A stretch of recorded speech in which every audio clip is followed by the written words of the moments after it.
Transporting an audience to a different world is not just the role of the actors. Creating a sense of time, place, and mood to enhance the script and story is the role of our guests today. Hello, I'm Gordon Cox from Variety, and joining me to discuss theatrical design are Scenic Designer David Gallo, Sound Designer John Gromada, Costume Designer Susan Hilferty, and Lighting Designer Peter Kaczorowski. Welcome. Thank you. Thank you. What role do your designs play in telling the story of a musical or a play?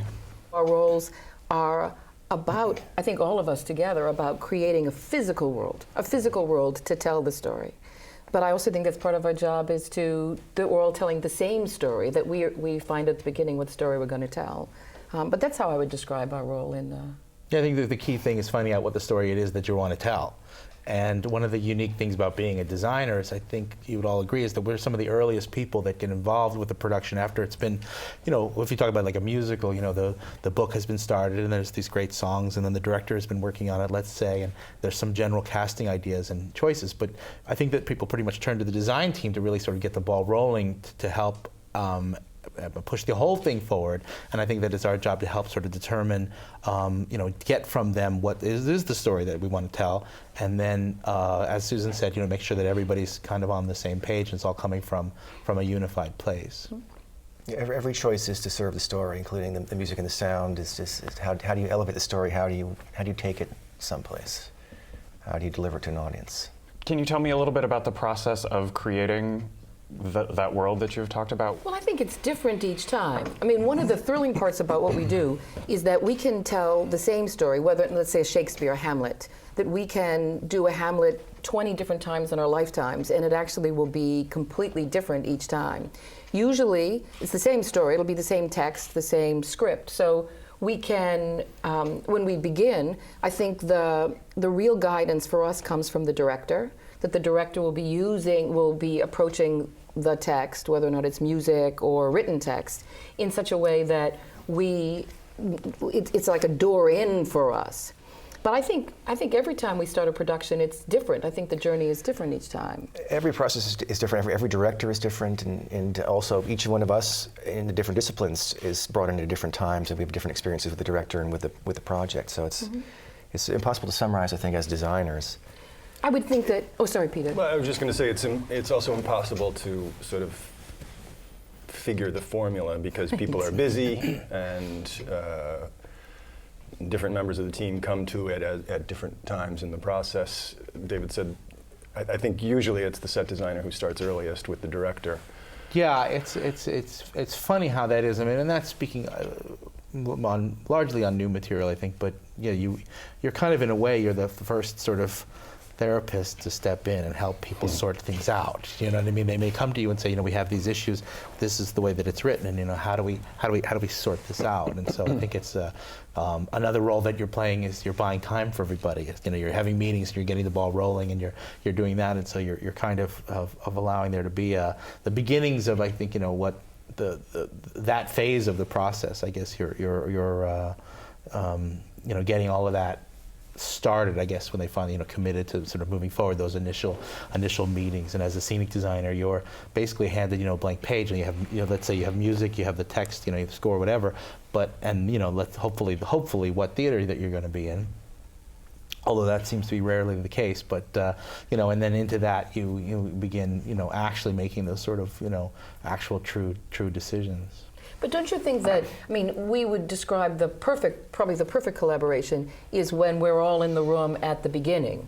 I mean, I think there's lots of reasons, whether or not it's calendars or schedules, but I mean, for my experience, the greatest experiences have always been when all of us are in the room from the beginning. I would so agree. We're hearing the same, we're hearing the information, we're responding to each other, that we're identifying clues that we can help each other. So it's not, this is one layer and then this is the next and the next, because we can help each other. Right, exactly. You can influence the sort of optimum situation to make your part of it happen successfully. Right. But I think everybody's a part. I mean, when you're working with people that you've been, especially that you have a really terrific relationship with, the ideas don't come from any one particular source, right? So I mean, if you're even, I find that, you know, I guess when I say as a designer starting first, that would include with the lighting designer and the sound designer and the costume designer, all those people. We start sort of chipping away at the overall, let's say, visual method of presentation, and then everybody else also starts, bringing in their specifics. But so much of what I do has to do with what I get from other people. And don't you think, so the place that we start is, it's always with the text, having the text, and that we respond to it in some way. So from the get-go, there's usually a meeting, the director, if there's a writer, if it's a new play, there's a writer, and designers. And we don't come with something fully formed. We come with ideas, a sketch, an impulse, something that each of us might be the place we're going to start, whether or not it's a sound or a visual or a piece of research or a thought. And then each meeting is crafting this world, trying to figure out what the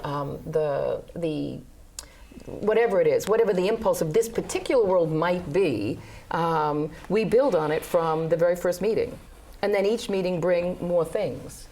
We bring ideas to the directors. We read the text, and we mine them for the ideas, and then we bring them to the directors, and they pick and choose and sort of bring it into some sort of whole thing, and somehow coordinate all these ideas. And sometimes it doesn't happen in a spoken way. I find somehow the best directors, somehow you manage to get a general sense, overall sense of where a production is going, and how to latch onto it.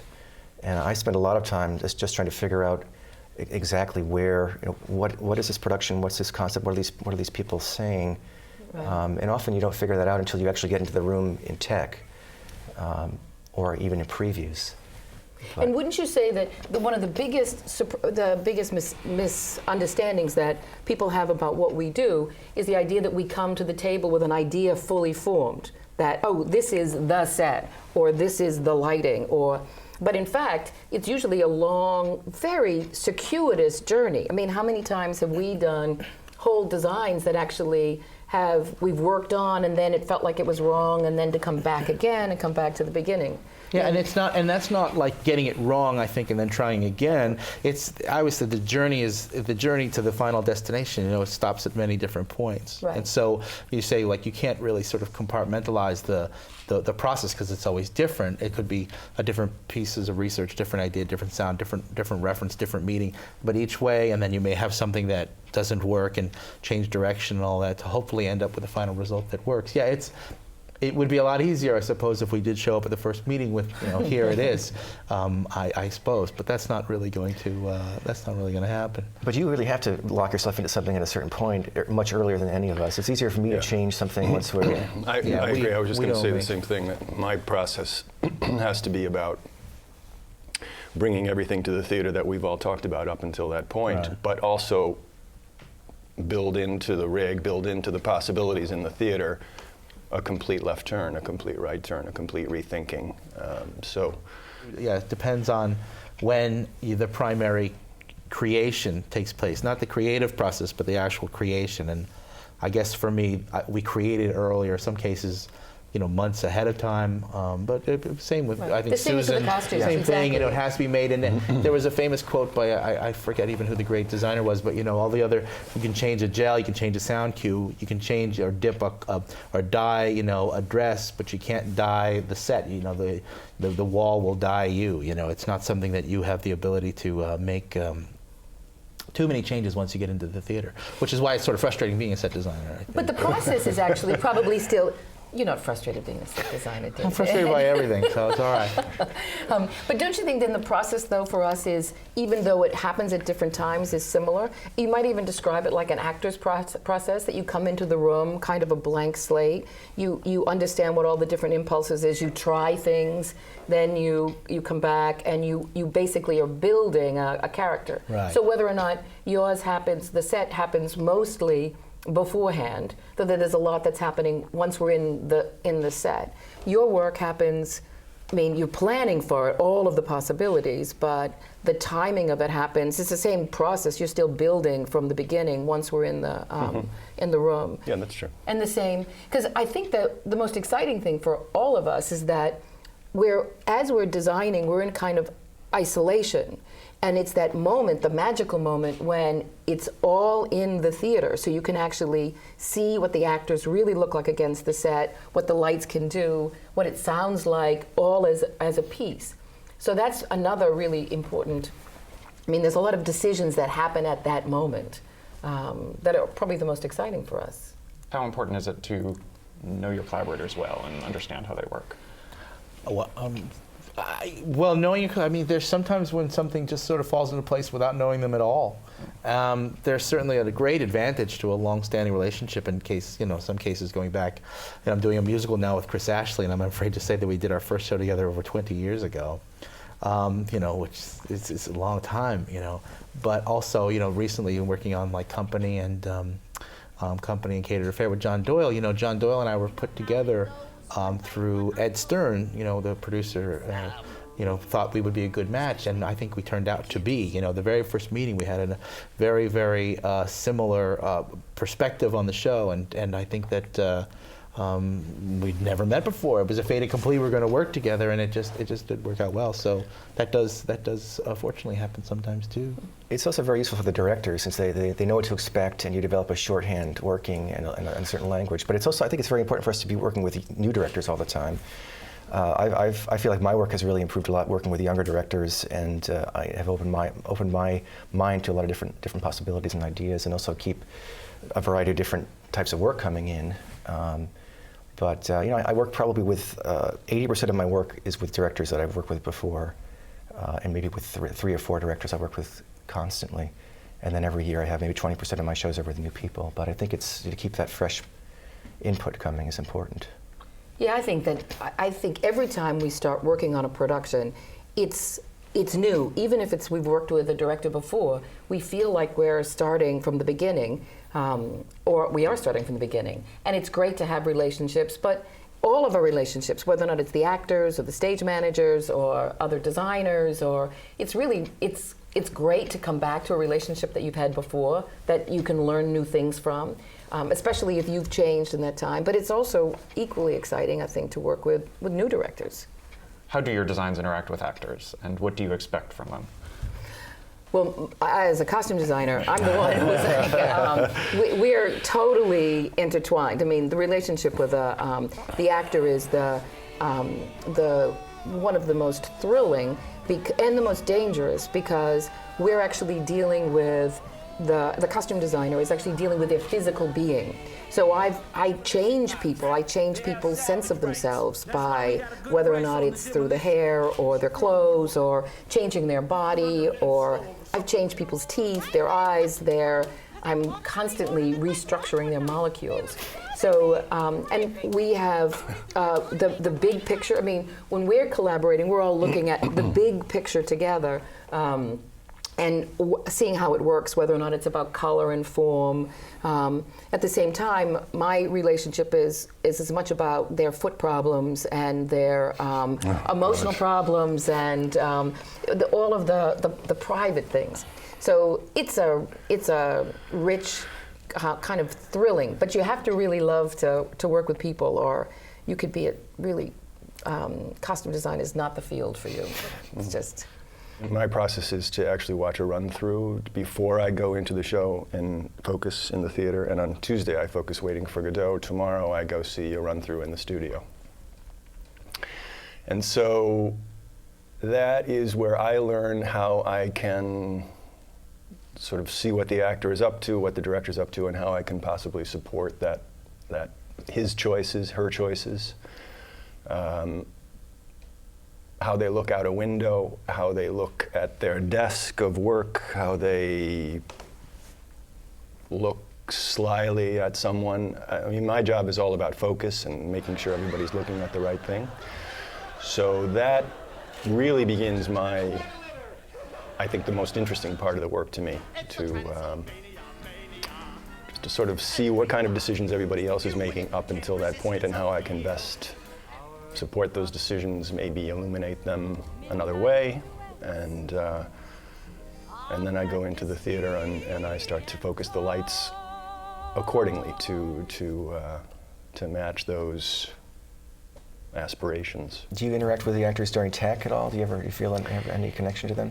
Yes, a few times. I mean, I'll often just get off the headset and yell up to them and ask them, do you really want to stand there, or do you yesterday you were over there, are you making that new choice? And sometimes, like I say, I'll walk up sometimes and say, I saw you, you were looking out the window in the rehearsal, and I've put something out there for you to sort of look into if you choose to. Show them the light. Sometimes they like that, sometimes it's not something they want to do. But to that degree, I walk on stage and talk with them. That's probably one of the biggest mistakes people make about lighting design, is that they think it's really about you're lighting the set. But in fact, even though you may not have a personal relationship, you probably have an incredibly intimate relationship with each performer, because you are telling that part of the story, bringing them out, bringing them out of the that world. Well, that's what we have to look at. And in fact, David, excuse me, but I keep a lot of light off the set, really. I mean, probably a good thing. In the cases where, I think that's the right choice in many cases. Or the light that is appropriate for the scene also deals with the set because it's appropriate to the scene. But I don't think of actually lighting the set before I think about lighting the actors. Because that's what I would say is one of the most beautiful things about your lights, you particularly, is that I feel like you are sculpting the actors. So there is an intimate relationship with each, that reacting to not only their skin, their eyes, their personal presence. There's an incredible sort of emotional content to lighting. It's incredibly, I'll admit this, it's incredibly powerful. It's incredibly, it really does dominate. It tells the audience where they need to look, and I feel like a very powerful person, really, in the theater during tech. So if we're supposed to be listening to the words and following the actions that the actors are doing, I think they're the people that you have to sort of see the best and see in whatever light that is appropriate for the scene, and deal with it in a very emotionally connected way. I try to really sort of understand what the actor is trying to achieve, and then I try to support that choice as much as I can with the light. Same with sound design and music for underscoring is also very sneaky, which is what I like about it too. I have a relationship with the actors, but it's sort of a secret relationship. Even the actors don't understand it often. Right. Because often I'm underscoring actors, and I'm really helping color the mood, and I'm coloring the way people are perceiving the play, although no one is aware of it. I think of lighting sometimes as underscoring too. Yeah, absolutely. Yeah, I think of sort of slow, careful cueing that people are only maybe slightly aware of, sort of helps in the same way that a music cue, sound cue can sort of draw people in and sort of get them, leaning forward into the. Absolutely, but it's a part of your brain that you're not aware of. Even you're not aware of how. Yeah, the audience member isn't aware how light is affecting the emotional awareness of that scene or that passage. And the way I score a piece of text, can completely change the way it's put across and the emotional effect. I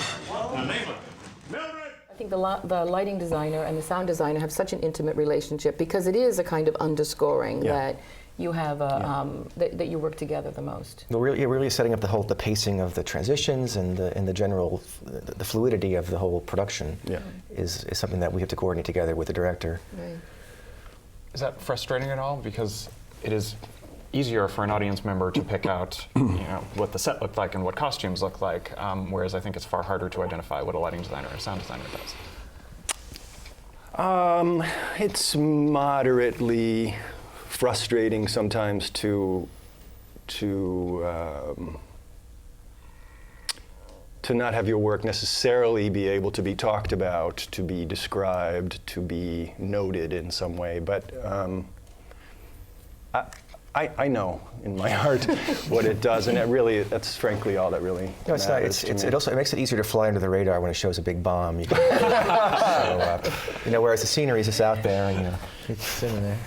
What happens when you disagree with an interpretation? I win. For instance. I mean, with other design, when you disagree with other who? designers or a director as the process goes on, how does that play out? I think that a lot of it is about not about territorial, but you're trying to give life to these words, and you're trying to create this world. So there's a lot of pushing and pulling among all the collaborators, I think, which may even be about casting or. There's so many choices that are involved in this behemoth that's moving its way to the stage. So I think there's always disagreements. I don't know if your question is about if there's like a mind, this is the line, I can't cross that line. Does that happen often, I guess,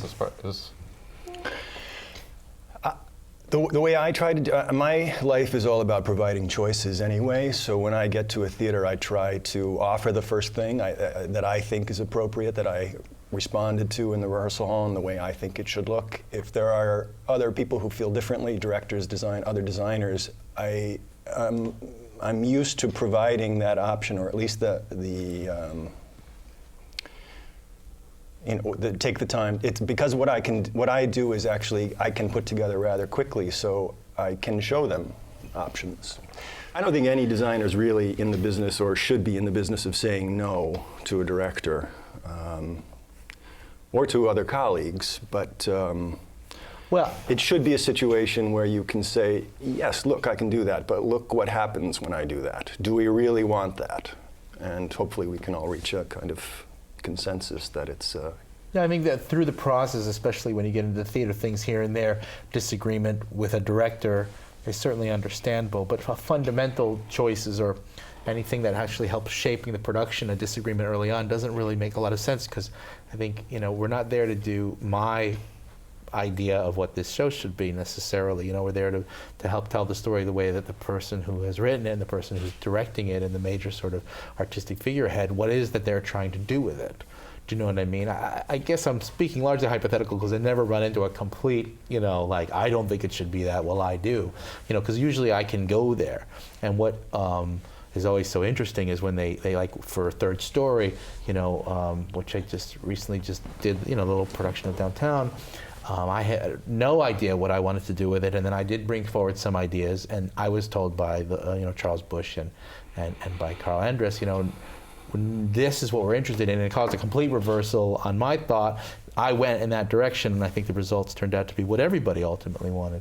Now, when you get into the theater and tech and you're putting it all together, disagreeing with your fellow designers, I could see that happening. Do you know what I mean? Maybe not necessarily on a huge scale, but especially with lights, where you have designed it something in a certain way and it's being lit in a way that I think kind of sort of contradicts, your idea. You can get into that. But then that's just for you to, sort out amongst yourselves. I've never had a huge problem, with that. So, I like Peter's choice of the word.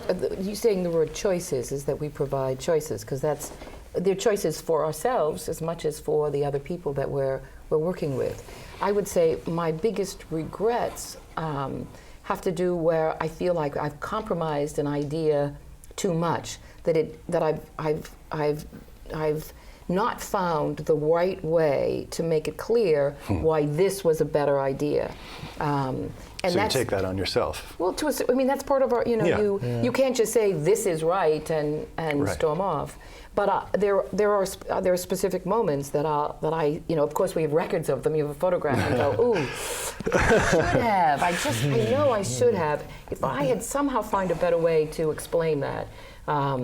Then and it could have been a choice with an actor, it could have been a choice with another designer, it could have been a choice with the director, but so we're constantly making choices. For me, I'm choosing every button, every shoelace, where every piece of hair goes.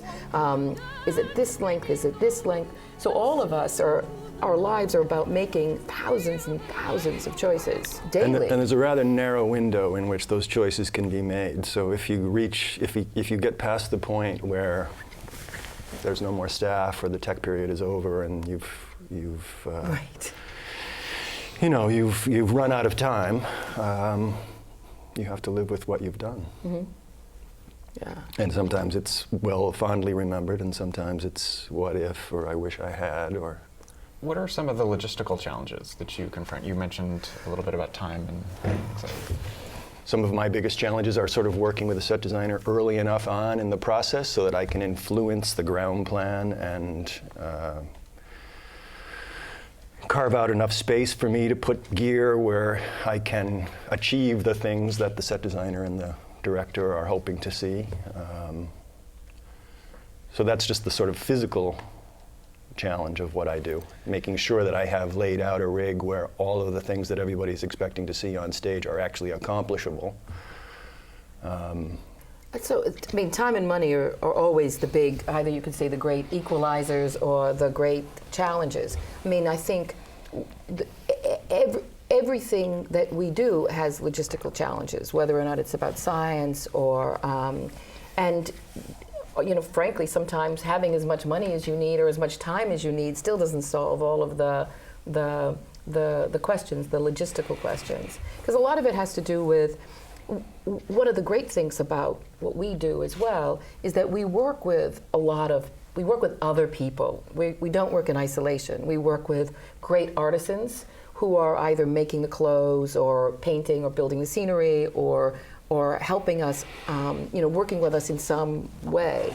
So it's never directly through us. I think that, and it's also about how the actor sounds or how they wear clothes or how they appear in the stage. So there are so many either small problems. Can you make this little thing happen, or huge problems? Can you make light stop here instead of having it keep going its course? Or can you make it sound a certain way depending on the sound system that we're in, or the size of the space, or is the loading door big enough? Or I mean, the questions go on and on. Every show has its own problems to solve. Absolutely. I'm working on the Singing Forest now at the Public Theater, and we have to solve the problem of how to make Olympia Dukakis, she plays a phone sex operator. She pretends she's a phone sex operator, and we have to alter her voice so she sounds like 25. She's 25 years old, and she also does a gay phone sex operator. So I have to make her sound 25 years old and sexy, and as a man and a woman. So that's that's my logistical problem to solve. And meanwhile, I'm scoring a production at Primary Stages of Chasing Manet, where I have to fill time for transitions and propel the action along during a transition. Although I have to write music not knowing exactly how long the transitions will be, and we won't know till we're on stage and we know how the scenery is going to move, and whether a wheelchair is going to get through a door or not. So, but you don't really. Every show presents a different challenge depending on where it is and how much money you have. And you don't start with the challenges, you include the challenge as part of the process. You know, in Wicked, I've got 18 people changing in less than 20 seconds from one role to the next role to the next. I mean, it's unbelievable how they're changing. It's a logistical nightmare, but it wasn't what inspired the design. It was, once I knew what I was doing, it became part of the design. Or I'm doing this new musical now, Giant, where I've got a group of actors who transform between 1920 to 1940 to 1950, and I'm trying to have it happen without there being significant changes. It's a challenge, but I don't think any of us necessarily start with that as our beginning place. No, I wouldn't think so. I mean, there's the logistics and challenges for everything, and time and money certainly are often big ones. But I've done some stuff recently where we really couldn't spend the money fast enough, and they didn't care how much we spent. Do you know what I mean? And there was all the time in the world, but there were certainly other the physical confines of the theater to fit in a show of that scale, or the age of the theater, or again, you say like the load-in situation. I mean, just getting big pieces in. Let's say if you're doing something on a large scale, kind of thing. So there's certainly that, or it might be a director in a different language, with a little bit of a language barrier could be a challenge. Or just distance. Do you know what I mean? Distance, or perhaps again, the fabrication is taking place all over. A lot of just the traveling can be a logistics and a challenge. But yeah, I think that one of the things you need to sort out initially is what it is, what is it that we're trying to, accomplish, and making our design choices based on, again, the piece, the text, the direction, the idea behind that. And I think that whatever the challenges are particularly are always in your mind. But I think I don't think I can point to a particular place where I feel that the results were such, were disappointing because of some limitation. Do you know what I mean? Because I think the only limit is yourself, I guess, is a cliche, but sometimes it feels like it's true. Often the limits spark creativity and force interesting choices. I just did a production of Shipwrecked, also at primary stages, where we did all the sound effects were performed live by the actors, and that forced us into some really interesting choices. And I had to figure out how to render all these different places and animals all with live sound.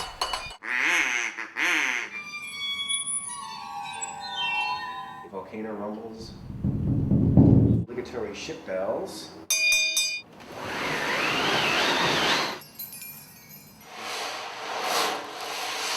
Forced us to make decisions that were very theatrical. And so sometimes limits of money really, I think, can... I hate admitting that too, but sometimes there's been times when we're no, it absolutely has to be what I drew. I don't care how we pay for it. All right, I'll get back to you then. Wait, I got a better idea. And it costs, nothing. And that has happened, but not a lot. Let's not...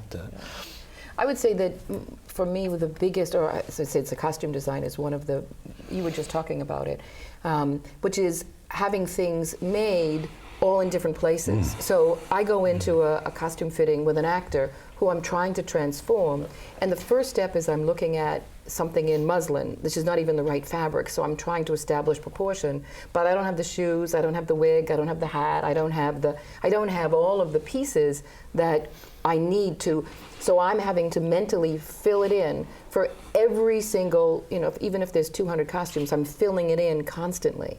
So it's not until you get into the theater that you actually see it all together, and sometimes it's fantastic, and sometimes it's terrifying because it's all just a little wrong. So, that's the thrilling part, I think, about a lighting designer, is that it's all happening, and the pieces are mostly there. Hopefully the clothes are there. No, and it's true. For the scenic designer, we've been working on it for however long. Made countless trips to all these different senior shops, but we're seeing it for the first time too. So people come to you and bombard you with all these questions like, hey man, that's the first time I saw that, on stage, put together. Who does the fabrication for you? How does that work? Well, it depends entirely on where you're working, if you're working, we're talking about all different kinds of theater here. Right. Some regional theaters are fantastic because they have these artisans that have been working there for a very long time, so we have the ability to sort of, work within it. Then you're the new guy, you're the one who's coming in and working within an established framework, which I think is terrific. Broadway is manufactured by all sorts of different shops all around the New York area and in some cases Canada. A big show can be cut up amongst several different shops, several different places, and so a lot of it is coordinating, making sure that everything kind of works together. In some cases, have something built in one place, and then, the light bulb's installed somewhere else, and then painted by even a third party, But it's an amazing, and every show is different, but it is amazing when you realize the number of artisans who are involved. So for something like, or actually almost every show, but something like Wicked, I have many milliners making hats, wig makers making wigs, mask people making the masks, another kind of artisan making the monkey wings. I have fabric woven and painted, dyed, beaded, embroidered, and these are all different people. Then there are the drapers who are actually making the shapes they're doing on a form, stitchers who are sewing it all together, shoemakers, cobblers. The you list have your is, wigs made in Bali, like they're making wigs? No, right now they're all being made. But they're made all over. Things are made all over. I have a shoemaker in Nova Scotia.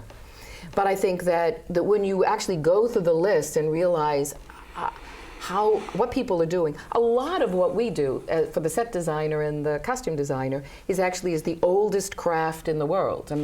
It's carpenters and painters and dressmakers. the modern technology has not had a huge impact on what the customer does. We still, a lot of it is, most of it's done by hand. So we use technology in ways, we use it as a bookkeeping tool and an editing tool, and but it's still the sewing machine was the most important invention for what we do. We've come a long way technology-wise, I Yeah. have to say, that from what I do. It's astonishing what we do now that we couldn't even do a few years ago. Can you talk John, a you little have a bit about staff that, of all of you? 62, don't you? Well, yeah, it's interesting because I was thinking about fabrication. I mean, mostly I'm fabricating most of my designs in terms of the creation of the music and sound. Of course, when I put shows together that are renting gear, we fabricate the system in an off-site sound shop and move it into the theater. But I create the music and sound. I record musicians, and then I do all the editing. Pretty much, I'm a one-man band. Yeah. So, Of my observation, your job has changed the most in the last. because of the technology, 15 it's Right. actually years. possible. Yeah, I can really work on notes. I write in the theater. I have a workstation, a computer workstation with me. I can edit music. I can make music. I can see a scene change, and 30 seconds later, I can have a new cue, and I can put it into a show. Whereas before, it used to be I would take notes at the end of the night. I'd wake up at 4 o'clock in the morning, and That was the thing. You would Yeah. get Yeah. to Come the in this tech morning. meeting and they say, okay, these sound cues aren't correct. And then the sound designer would say, all right, I'll just go to my studio and cut the little tapes up and glue them back together tonight and be in tomorrow. And then if you don't like it, it's another 24-hour cycle. And I think that we were at like the Berkshire Theater Festival when you were like, check this out, Dave, check this out. And he had like sound on his computer, and I'd never seen that before or heard that before. And he's like, what was it, early Pro Tools or something that you had? I don't know. He's like, Yeah, no, yeah. but he was like showing me all this stuff, and I was like, wow, I didn't even know computers made noise at that point. Yeah, it's changed a lot. I mean, the technology allows us to do a lot more things a lot easier. So, For all of you, what first sparked your interest in design? I would say that I've always been a designer, so I don't know why and how. In my family, we had no arts in the background, in my family background, no going to the theater. We read books, that's what we did, we read books. I come from a big family, small town.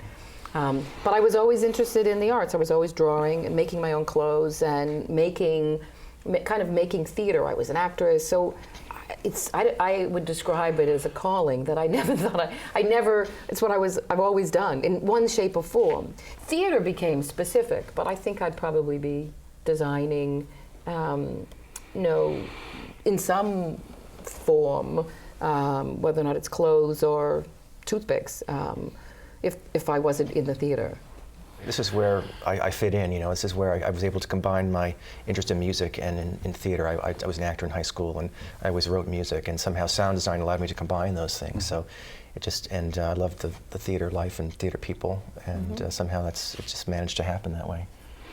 I took a stagecraft class on a lark in college, and my freshman year, and everyone had to do a crew based on that class, and my crew was the faculty dance concert at the end of the season, and my job on that crew was to, besides hang the lights and focus the lights and change the gels between pieces, my job was to pull the curtain. So I had that sort of seminal perch in the wings, pulling the curtain and watching the side lights sort of change color and change the effects on stage, and I was hooked.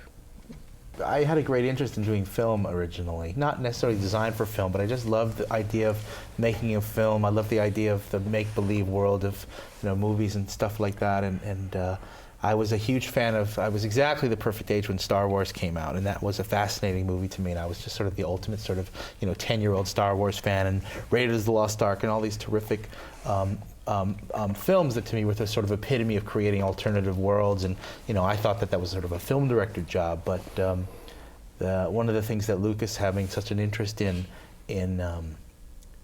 the art of his work is they actually published the art department archives in books. You could actually get these books, and it had all the sketches and the drawings, and I was like, wow, people actually make up those things. It didn't just sort of come from a store. It was the creation of all these ideas and how ideas developed was all laid out, and I didn't really understand it all, but it just fascinated me.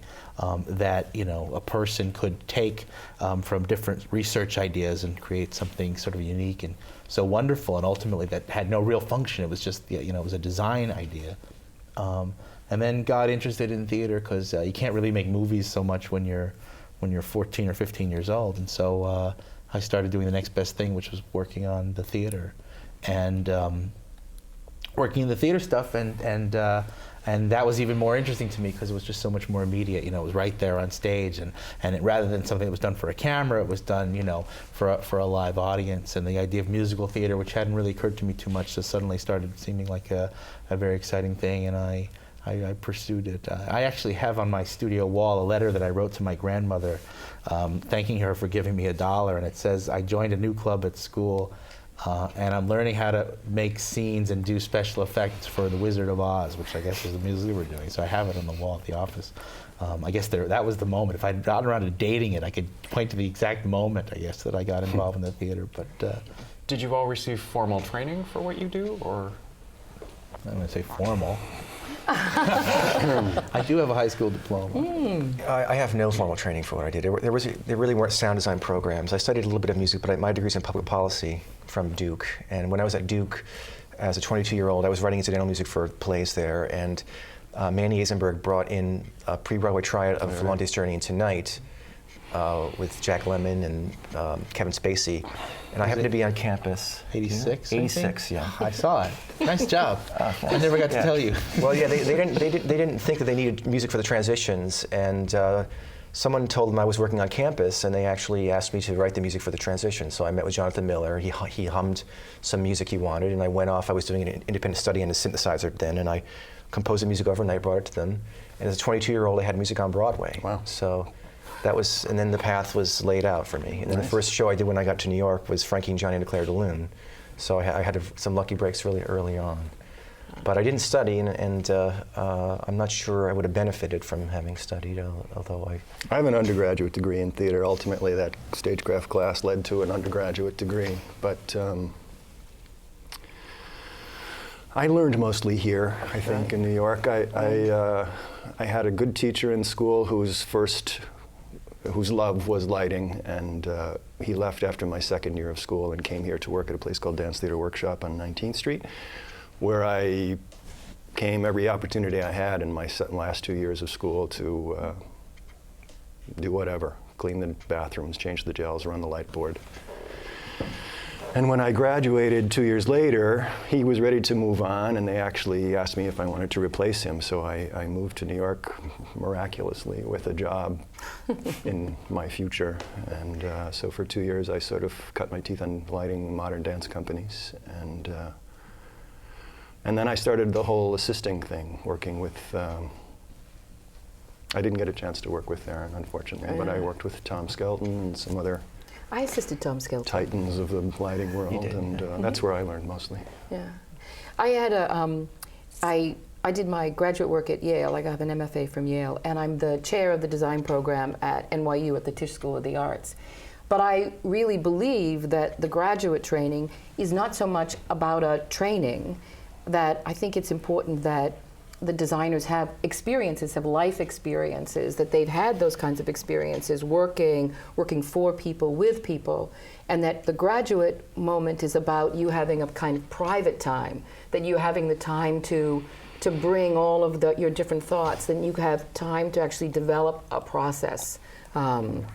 So I would say that that's the exciting part about the graduate school. It gives you time as an artist to spend some time in the studio. But I think the real, it's the education is every show that we work on.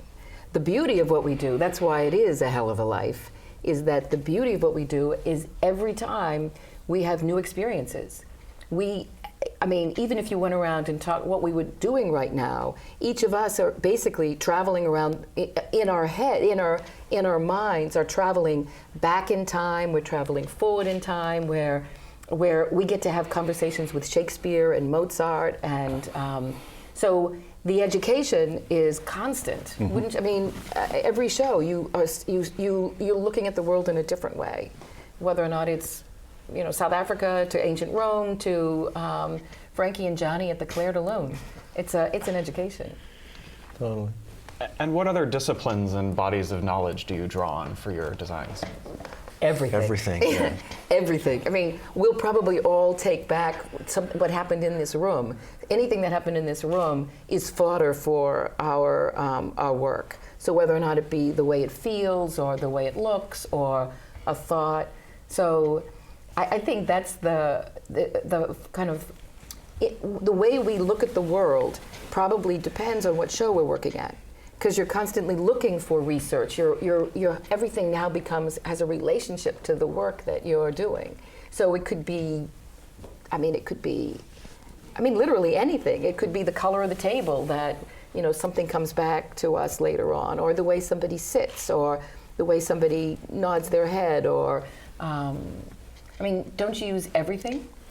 Yeah, I'm working on 4 productions right now that each one is a different world, and it's a real challenge to compartmentalize your brain into jumping all these different worlds. In one, I'm listening to all this 20th century music, Webern and Berg, Ford Singing Forest, and in another, I just finished To Kill a Mockingbird, where I was listening to Ry Cooder, and so jumping in and out all those different things is a challenge, But yeah, it's a great education. You get to learn things about art and music that you otherwise wouldn't have in a very deep way. So it is a great, joyous life, I think, the theater life. And I don't know what I would do if I had to do a 9-to-5 job. Or Dave has a new baby. I bet you that's going to change your design work. I do. Oh, really? I do. Yeah. You know that? Well, I say nothing is wasted, Right. and everything is a tax write-off, But yeah, we are, the culmination of all of our life's experiences. If I designed once, cars or something, I guess my life would more be about, that particular application or usefulness or aesthetic or whatever. But there's no limits to. I just got handed a play about Superman and the whole, and then it ends in a concentration camp, and I'm like, no problem, okay, we'll figure this out, but I have enough years in this and enough sort of life experiences to sort of at least initially approach it and see where to go, because nothing as a research idea has been wasted. The material is sort of there. Do you think that's because we are creating worlds? We have to create it. Sometimes it's in the past or the present or the future or an imagined place. And that to create that, we actually have to understand the emotional, sociological, historical structure that made that world. So we then have to bring it to all of our designs. Like, what is a concentration camp? You would look at other concentration camps from different cultures and then try to understand what it would be in some future context, or on Mars, or in another world, or what's the quality of light in other. What will tell the story that you're trying to tell based on the quality of light? What kind of research? I will admit that I think at this point I don't go and look at a lot of paintings or movies, or I don't investigate other solutions to similar problems in light by other people, whether that's a painter or another lighting designer in a photograph or whatever. I think that's maybe more for the physical aspects of the production. Maybe I'm wrong about this, I don't know, but don't you think mostly, that your understanding of the world, whether it's political or sociological, helps you understand the story that you want to tell, and then will affect how you tell the story? Yes, but I think that comes out from my work more emotionally and more sort of more subliminally than trying to evoke the quality of light in. I'm just, I did that musical Contact, and the first piece of it was about the Fragonard painting The Swing, but I didn't really go and examine that painting and try to recreate it on stage. I sort of, like I said before, I think my work really, I prepare as much as I can, and then I sort of go to the rehearsals and try to be impacted by what they're doing to the point where I feel like I know what I need to do to help that sort of move along, not quote something or not aspire to a painting or aspire to another physical space that we might be trying to evoke. Do you find your works a bit more improvisational now too, as a lighting designer? Yeah, because I'm finding that too as a sound designer now that I have the tools in the theater. Yeah. I can just assemble a lot of different elements and then respond to things right there on the spot, which is great. And often the best work I do is made up right there. It's improvisational based on what you see and what you hear. Yeah, it's so much like when you're painting, because I think Susan and I are the only ones here that actually paint for what we do. We have our palette laid out, and we can pick, in the studio what it is that we want to create, whatever it is that we're painting or illustrating or texturing or, and really now, because the technology is developed, you have your palette of all of these raw materials that you can use to create something beautiful. Yeah, I can throw up different textures. I can even grab things online now. If I have access to sound databases, and I think I need this sound, I can just grab it. Just like run behind the fire engine in the city, with the microphone. Go back to the theater and hope you had what you needed. But it's much freer, I think, and what we do. And we don't have to be locked into something so early, and we can make things up as we go. What's the best career advice you've been given? Advice? I think you have to make yourself as open to as many different experiences as possible. But you're asking what have we been given? What have we have been given? Yeah. Or to turn it around, what would you say to That's a young designer That's a completely different. I think that is quite different, yeah. You don't know where this is going to take you, and I think as a young person, to make yourself open to modern dance or to these different worlds, and somehow you'll find where your life is flowing to and what you're best at doing. Yeah, I would agree with that. As there is a path, there's not necessarily an ultimate destination. When I spend a lot of time, seeing people's portfolios and talking to people, and like I say, I have the interns, and I say, what do you want to be doing? And it's not where do you see yourself in the 5 years question, but what it is, as your goal, and they 9 times out of 10 is to design on Broadway. And you're like, well, they don't even really know what that means. Bad idea. Do you know what I mean? What does that mean? And everybody here is designed on Broadway, and it's not always everything it's cracked up to be. Do you know what I mean? And so, that shouldn't be your goal, but more just, again, going on your journey and seeing where it takes you and what it is that appeals to you. Being yourself, and because I think education can also wash out some of who you are at some of these places, and allowing. Not where Susan is, of course. Thank you. Of course, not NYU, but the others. But this is a profession where who the person is.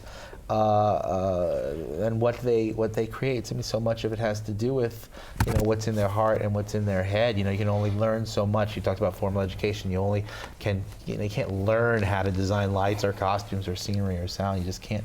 You can learn the process and all of that. But I think it certainly helped make it easy for you. But they're hiring what you have in here and what you have up here, and so maintaining that and retaining what it is about you that's special, and using that to your best advantage. If you're talking about advice to a new generation or a young artist, is to find a way to work among all of your collaborators. That it's not just as an individual designer, but to find the voice that you want to be speaking, and finding the directors and the other designers and the actors who want to be saying the things that you want to be saying. I think the best piece of advice that was ever given to me, and that I still could pass on to other people now as advice to them, is Tom said to me once, after I made some horrible blunder, I'm sure, don't be so anxious to prove to everybody how much you know. Be more open to everything that you don't know yet. And I think that's still sage words of advice. Even for me now, I learn from people every day in the theater, from electricians to anybody that works in the theater. So I think there's a lot of people, there are a lot of young people right now who are sort of anxious to sort of prove how ready they are and how much they know and how much of their how they've sort of charted out what they see as their career for the next few years. And I think it's much better to sort of be a sponge, you know, But it's interesting, not to change the topic too much, but you know, these kids are coming to us, young people are coming to us, and traditionally the person, you know, when I went to have a mentor, they knew everything and I knew nothing, and they're now coming to us with this incredible knowledge from a technical aspect of things that, you know, the way in which computers are used in technology that I don't have those abilities. So it's so interesting to have a person. I've got a young associate now, just got out of graduate school, and the things he can do, I didn't know could be done. You know, and so he's changed who I am so much. But that's even within the last year. But don't you think that's the one of the things that's confusing about technology is that the computer still can't write for you, or it can't draw for you, or it can't have the ideas. It can actually do all of this incredible stuff. It's true. But for the young designer, somebody who wants to be a designer, they've got to get to the heart of it. It's not about the skill, the specific skills. It's how do you get to the heart, really get back to the most ancient part of it is how do you tell a story, and what are the stories you want to tell? No, you're absolutely right, and I don't mean to say that these computer skills are supplanting any kind of necessity of the artistic end. But I guess all I'm saying is that they've come such a far way in the last even couple years that I never really had interest in computer stuff until now. The things we can do really are ridiculously amazing. Right. Do you know what I mean? But yes, you're right. They still come and need the so much of the other ends of the business and the knowledge and the art and all of that. All I was pointing out was that, you know, when they arrive, they have so many things that I didn't have to offer. You know, when I was first starting out, maybe they have certain things. And I think that's a good place for us to end our discussion. Thank you all for joining us. And thank you for joining us. These programs are brought to you from the Graduate Center of the City University of New York in partnership with our friends at CUNY TV. On behalf of the American Theater Wing, I'm Gordon Cox, and thank you for joining us for another edition of Working in the Theater. I'm Ted Chapin, chairman of the American Theater Wing. The Wing has played a vital role in New York's theatrical life for more than 60 years. Best known for creating the Tony Awards, we stand for excellence, but we also support education in the theater, and our work reaches beyond Broadway in New York. The Working in the Theater television programs, which are supported by the Annenberg Foundation and the Dorothy Strelsin Foundation, are unequaled forums for discussions with today's most creative artists. Downstage Center's in-depth radio interviews were created in conjunction with XM Satellite Radio and can be heard on our website. Our annual theater company grants support New York not-for-profits, and since they began, have distributed nearly $3 million. We are also pleased to be the home of the Jonathan Larson Grants, which support emerging composers and lyricists. For people who are starting their careers, we have a 2-week boot camp for aspiring actors from colleges across the country called Springboard NYC. And our theater intern group provides a forum for young people who are starting their careers to build a professional network. All of the American Theater Wing's educational and media programs are available for free on demand from our website, americantheaterwing.org. Thanks for your interest in the Wing, and thanks for watching.